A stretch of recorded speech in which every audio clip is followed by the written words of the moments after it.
Hello, it's a rainy day in December. It's a good day to be inside.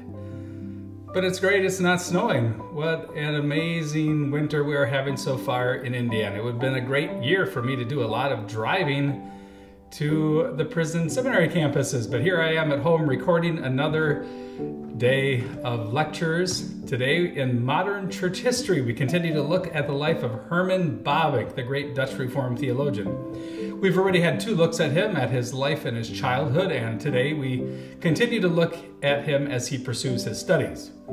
We followed him from the gymnasium back to Kampen and then to Leiden. And last time we ended with a young man who was quite heartsick. He was trying to find love in the person of Amelia, and things were up in the air. He had proposed to her and he hasn't heard back.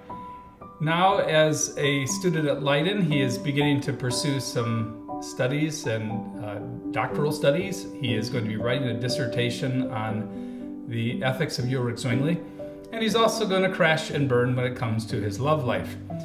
We are going to follow him today, beginning with him at the end of his studies in Leiden, and then we will look at him as he begins to pursue the pastorate in the Christian Reformed Church and the succession churches.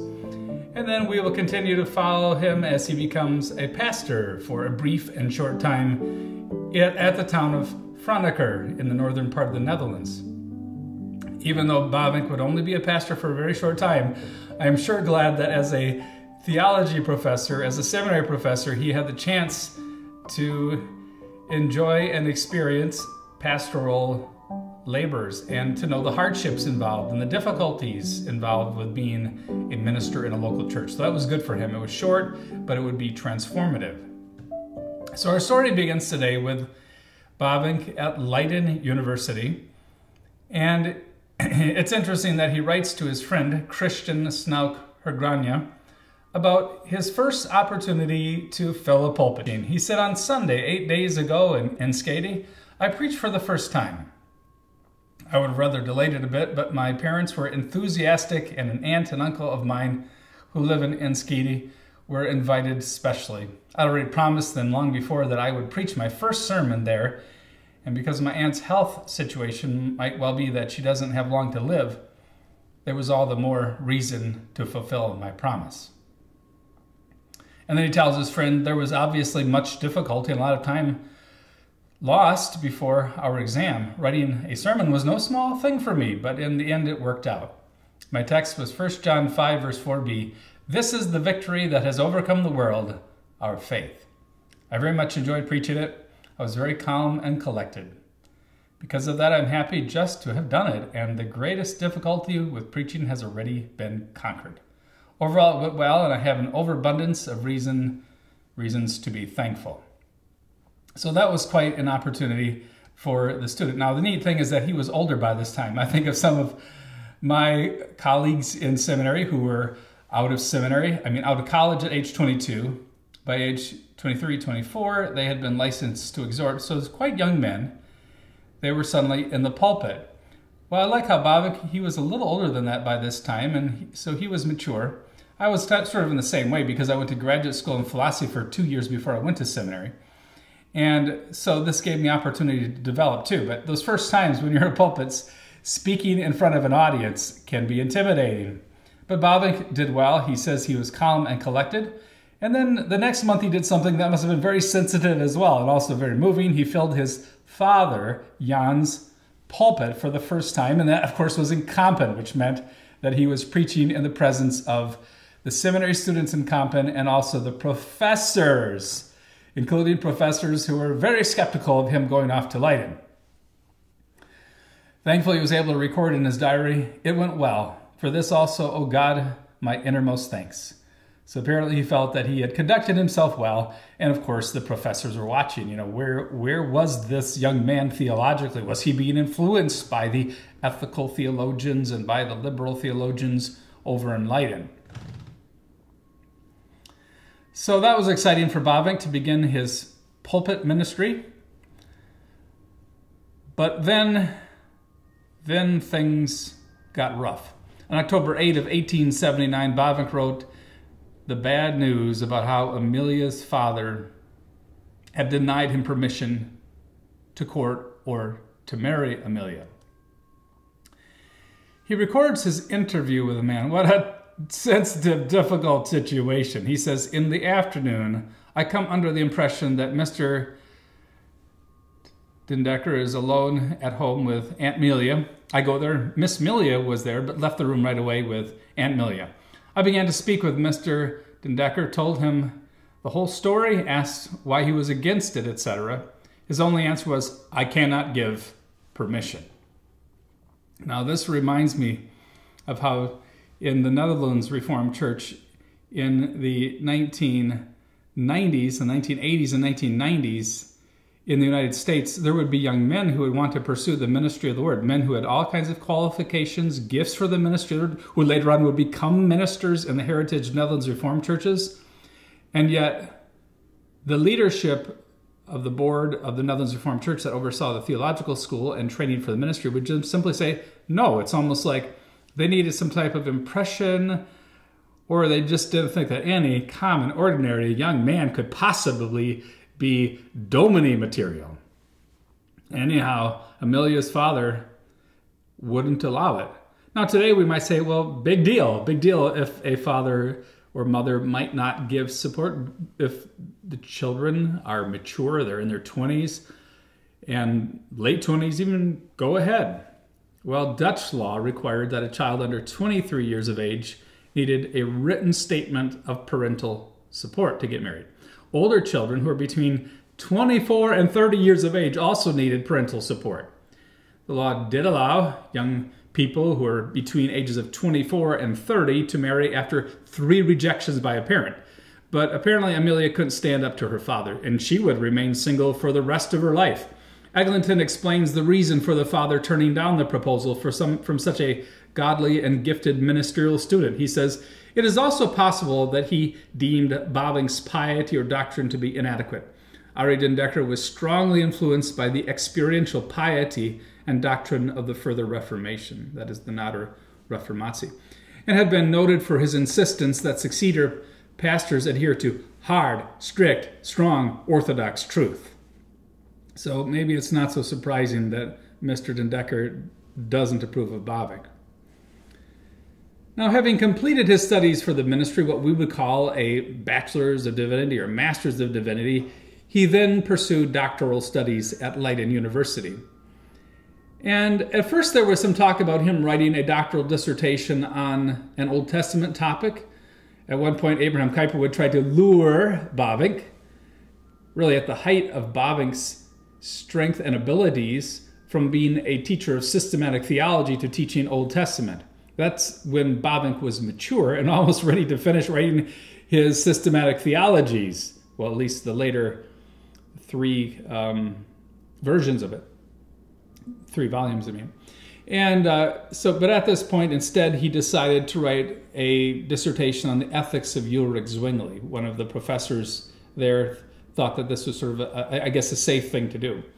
Now, although Professor Scholten, who was kind of a well-known liberal theologian, was Bavinck's doctoral supervisor, he was totally ineffectual as one. And so another professor on the faculty named Abraham Kuyper stepped up and basically played out the role of Dr. Father. And so he provided actual oversight and he gave feedback and critique.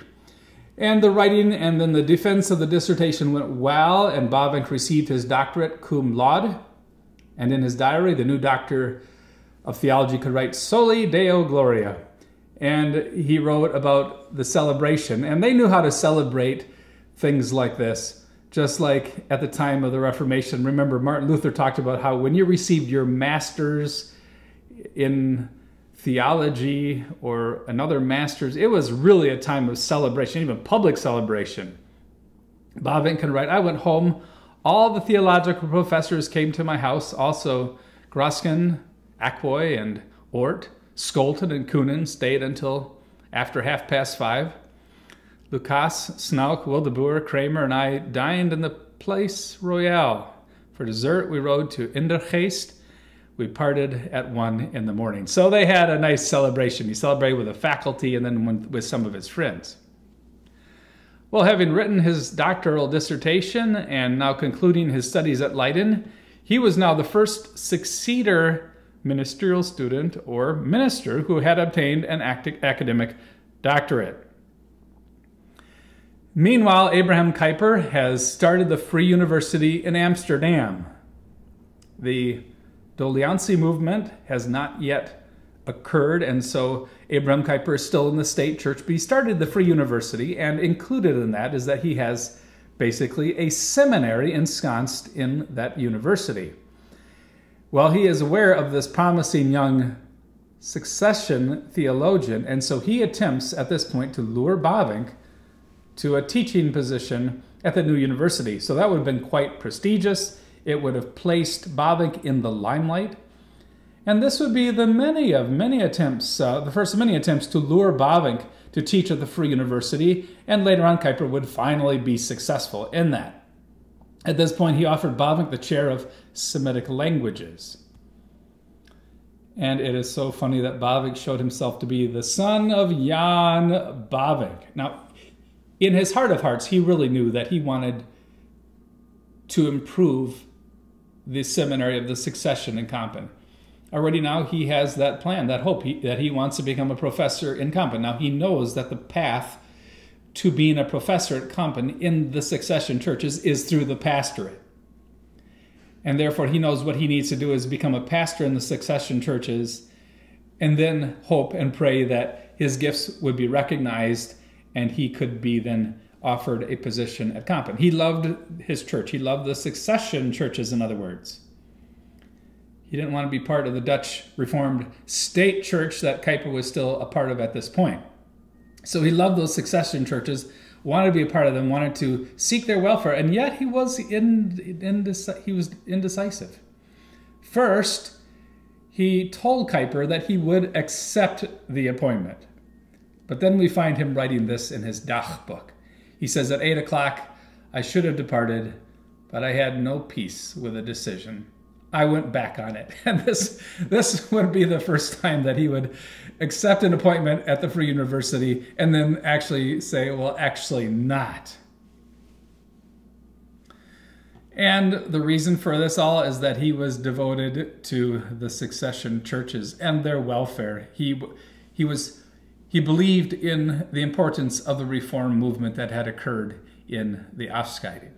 So instead of immediately becoming a professor right out of seminary or university, he now set himself forward as a candidate for the ministry in the succession churches.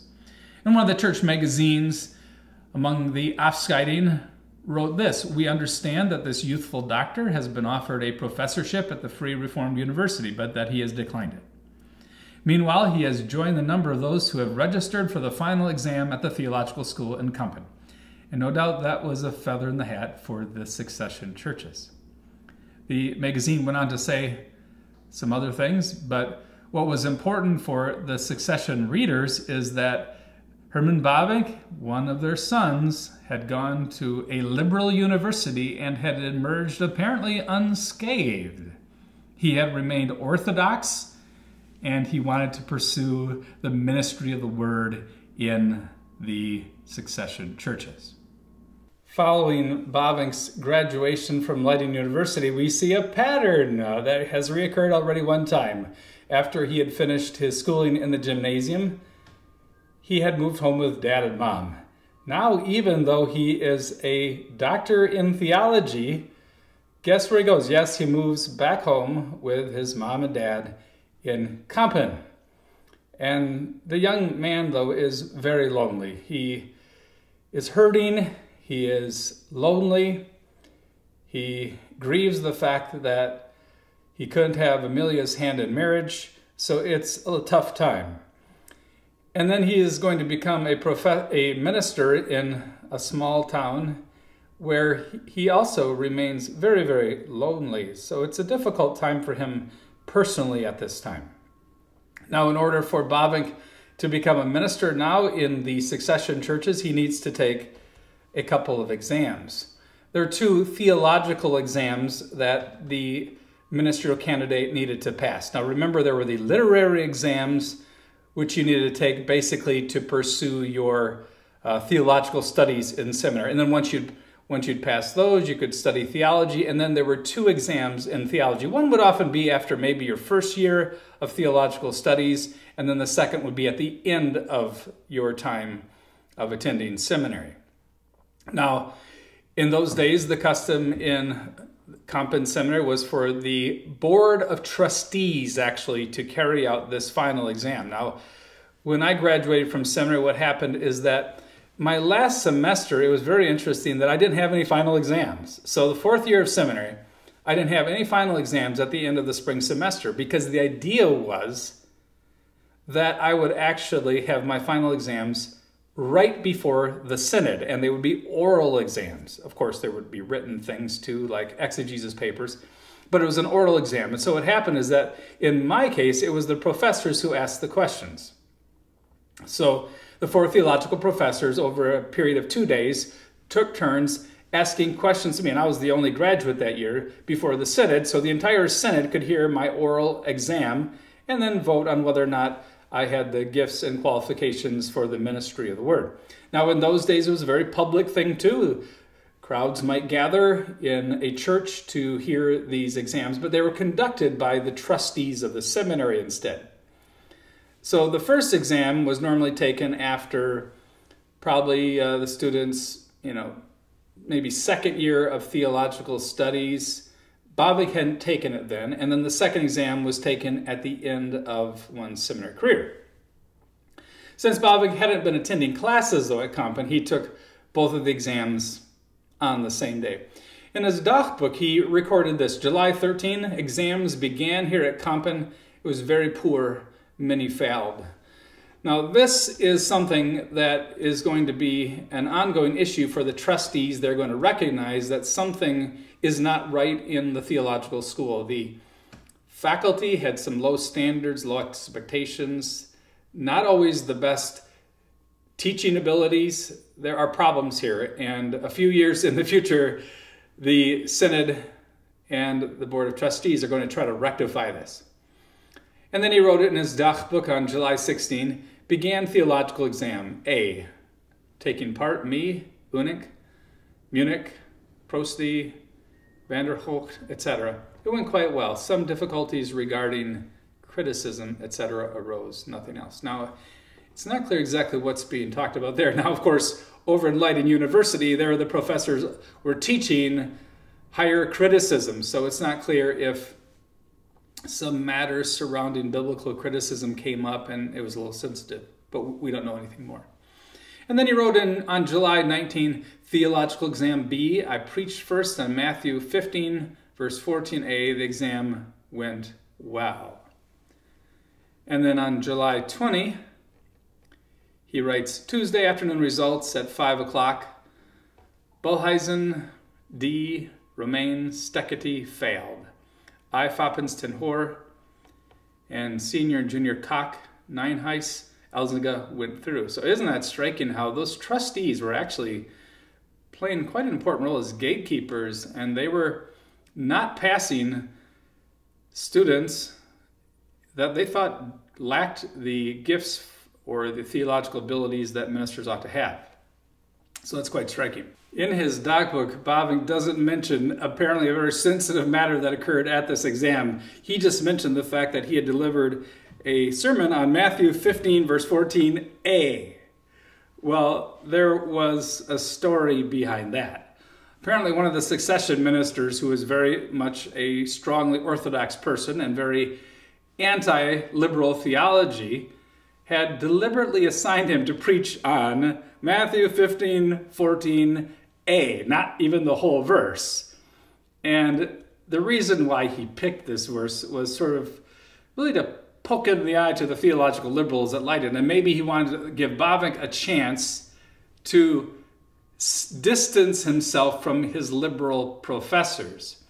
Now, in those days, the student would be given a text in the morning and had to preach on it at night. Now, that is quite something. You get 1 day to prepare your sermon, a candidacy sermon. 1 day. Morning, you're given the text. Night, you have to preach it. Well, a Reverend Bollens assigned Bavinck to preach on a short part of Matthew 15, verse 14.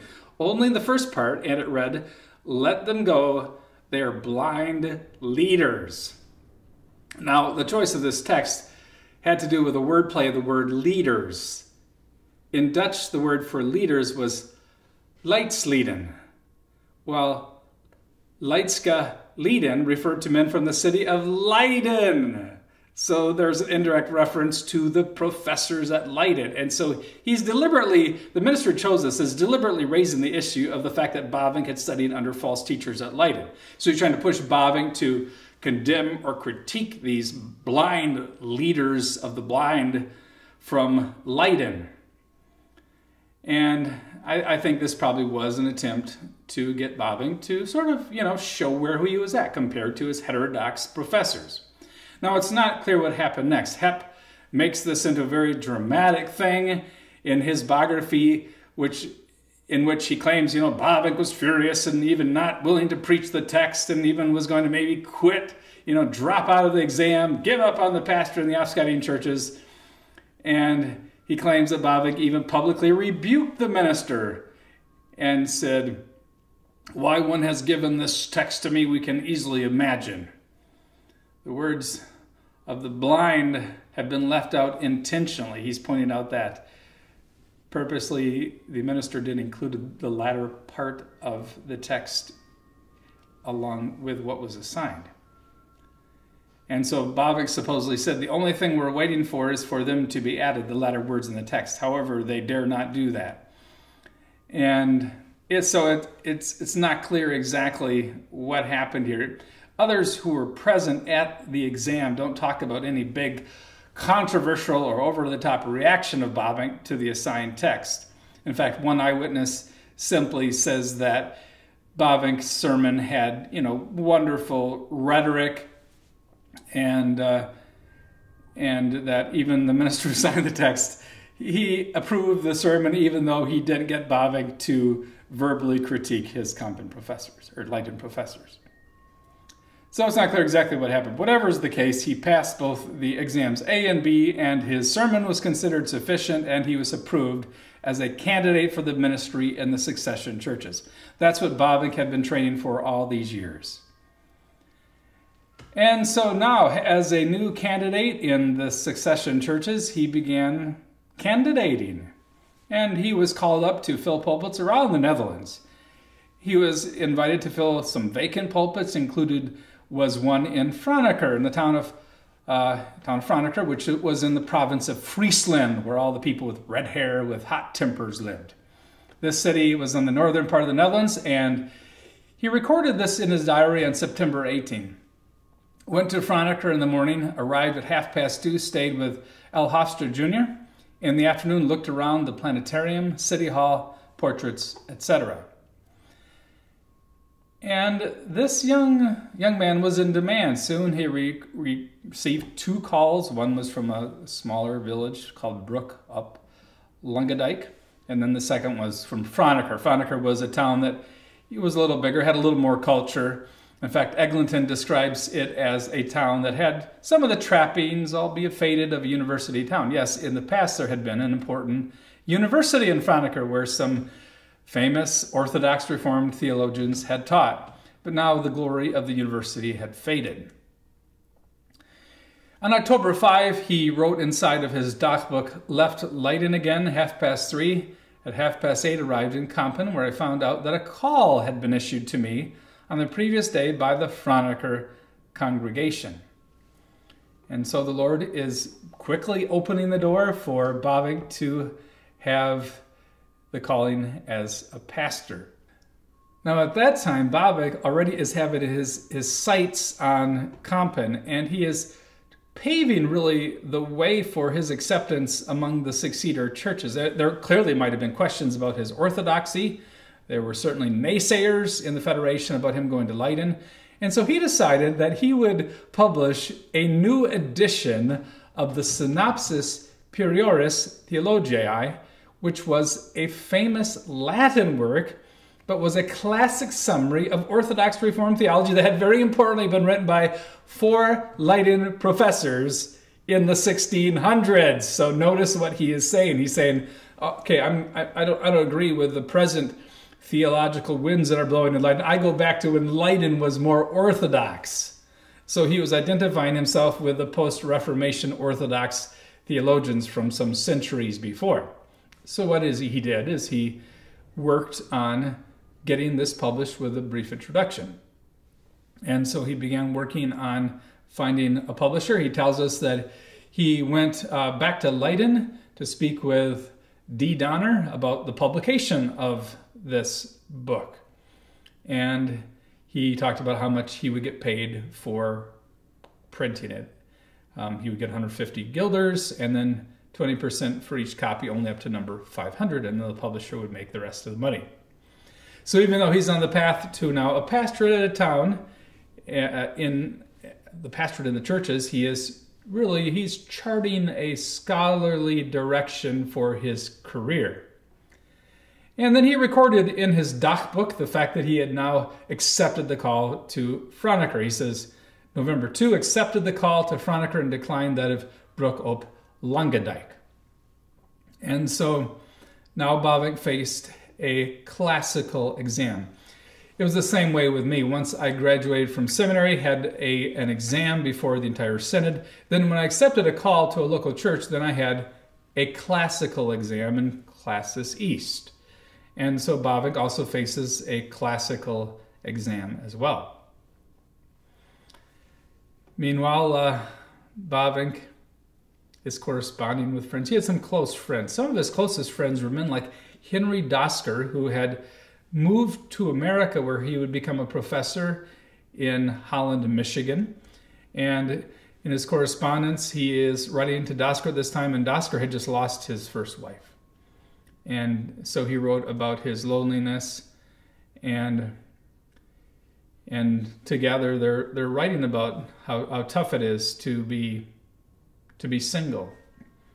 Dosker's talking about how he is around people, but yet he's severely alone, he says, and he's grieving. And Bavinck, too, as a young minister in Franeker, and then later and as an unmarried theological professor, he too would be very lonely.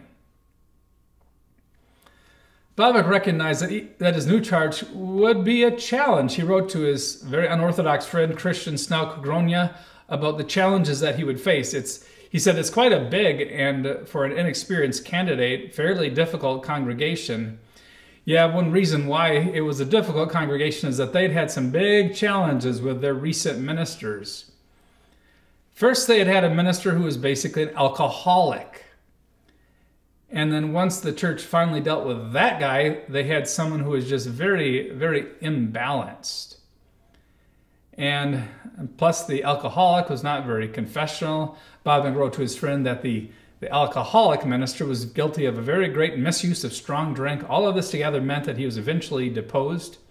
And then the crazy thing is that guy went and he started a church in the area. And then Bavinck says, my predecessor Eskes had much conflict with the friends of this deposed minister. So there was fighting between two groups. And then the problem was that first K.J. Peters, had been an alcoholic. And then when finally he had been deposed, he had the gall to start up an independent church. And then on the other hand, the next pastor, all he could preach on was predestination or election. Now, of course, that's the opposite extreme from many ministers who never preach about God's eternal plan or his decrees or the great truth of election. But this strange pastor, all he would preach on was predestination. He must have thought, well, there's a weakness here.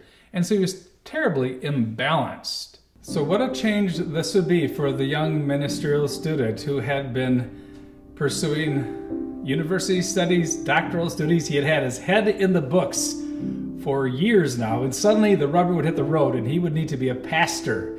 He would need to relate to the rich and the poor. He would need to be visiting the sick and the dying. He would need to be teaching the children in catechism.